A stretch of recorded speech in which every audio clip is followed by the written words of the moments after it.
representar um local onde você passou, onde você andou, também era objeto de repulsa. Era como se fosse um símbolo das imundícies do caminho que você passou.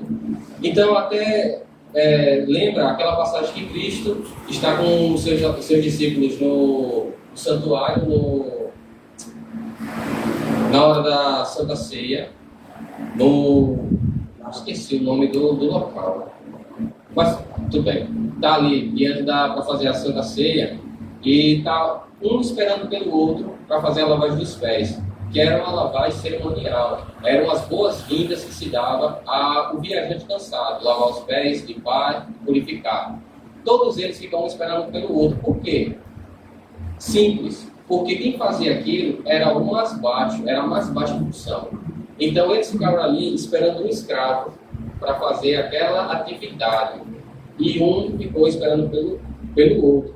Até que o próprio Cristo, ele se veste com a toalha, se cinge com a toalha, e ele vai lá e faz a limpeza dos pés de cada um deles.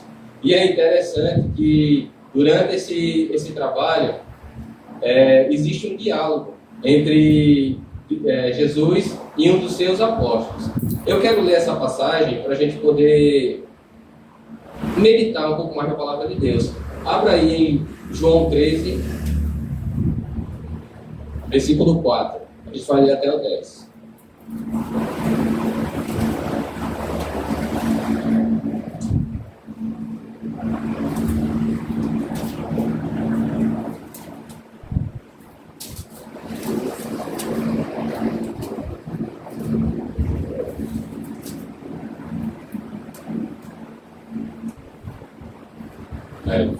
Vou fazer a leitura, tá, pessoal?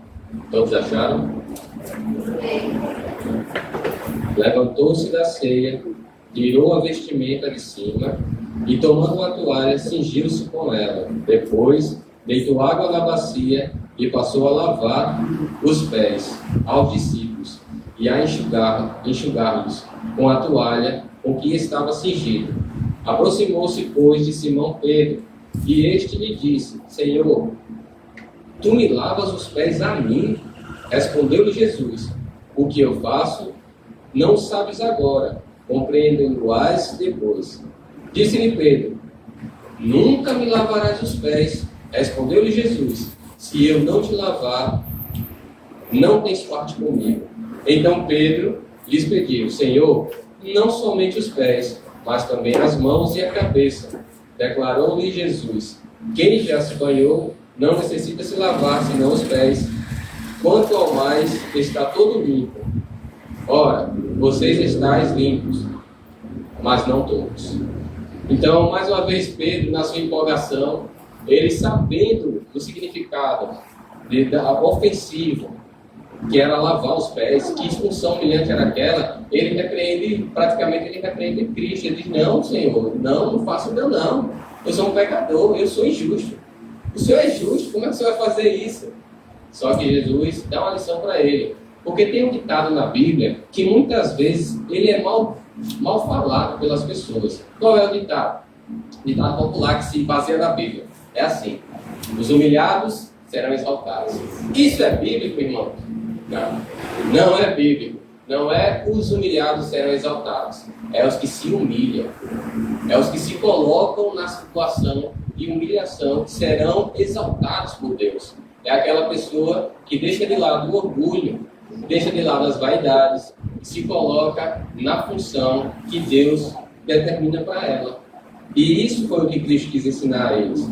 Cristo pegou o texto, a palavra, e transformou em ação, e mostrando que a humilhação ali naquele momento seria um sinal de que esse é um exemplo para todos nós.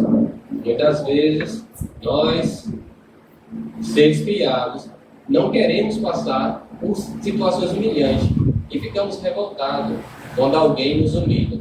Irmãos, aprendamos com Cristo, que é manso e humilde. Se Ele se humilhou, por que não nós? Por que não o seu povo? Nós somos ovelhas, e como ovelhas, temos que imitar o nosso pastor. E como diz Isaías 53, ele, como a ovelha, foi manso, ele foi mudo para o matador. Assim também nós. Hoje existe uma palavra dentro do coração dos homens que é: eu não posso deixar que pisem sobre mim. Irmãos, se a gente não deixar que a palavra de Deus se cumpra no nosso coração, sabe quem é que vai pisar em nós? Não é o ser humano, não. É o próprio Deus. E ele diz: do lagar que ele amassar as uvas, vai escorrer sangue. Então, se humilhemos na presença do nosso Deus. E deixe que essa palavra transforme o nosso coração. E esse é um dos sentidos também dessa passagem. Ele nos lembra desse caminho que a gente tem que inverter da nossa vida mundana para o caminho que leva em direção ao nosso Deus.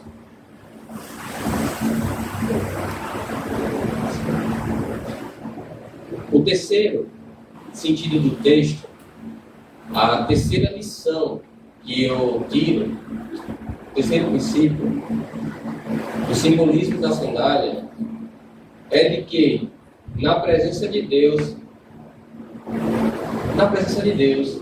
teremos que abandonar algumas coisas.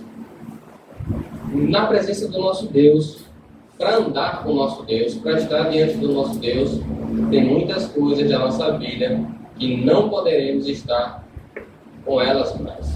E nós teremos que deixar para trás. A sandália nos mostra que tem que ter respeito. A sandália nos diz o caminho que a gente andou e que não devemos andar mais. E também nos diz que tem objetos, tem desejos que nós temos que deixar para trás. Todos os nossos comportamentos mundanos, os hábitos imorais, a língua suja, como diz no livro de Efésios.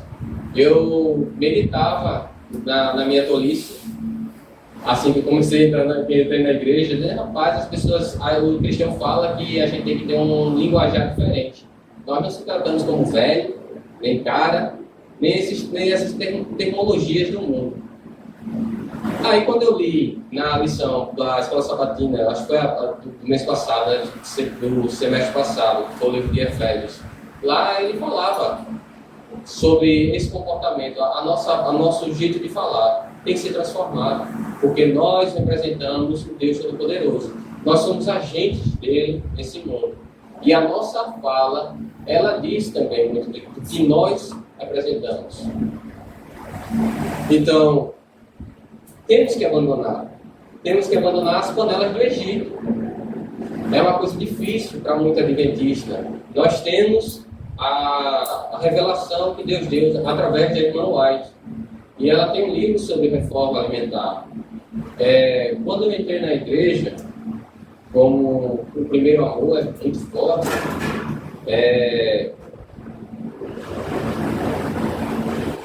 a gente vai todo empolgado para aprender cada vez mais. E foi nessas empolgações que eu descobri o livro de Ellen White sobre a mudança alimentar. E que também tentamos fazer na nossa casa. Nós, minha família, tentou abraçar um modo de vida vegetariano, sem alimentação de carne. E quão bom foi! A gente passou um tempo muito longo se alimentando só de vegetais. Só que, não se esqueçamos, irmãos, a gente tem que estar, como diz Paulo, cuidado para não cair. Aconteceu várias mudanças na nossa vida, e nessas mudanças aconteceu o afastamento um pouco da igreja, da rotina de ir para a igreja, que a gente não morava aqui, a gente morava no Benedito. E nesse afastamento a gente não percebeu que também a nossa alimentação mudou de novo. E hoje a gente tenta de novo voltar para uma alimentação melhor, mas não conseguimos de todo ainda o abandono da carne. Mas muita coisa que não presta a gente não come. A gente não come salame, embutido, a gente não bebe refrigerante. A gente evita essas coisas, esses açúcares, essas coisas que não nos fazem bem. Lembremos que o povo não murmurou contra Deus por causa da comida.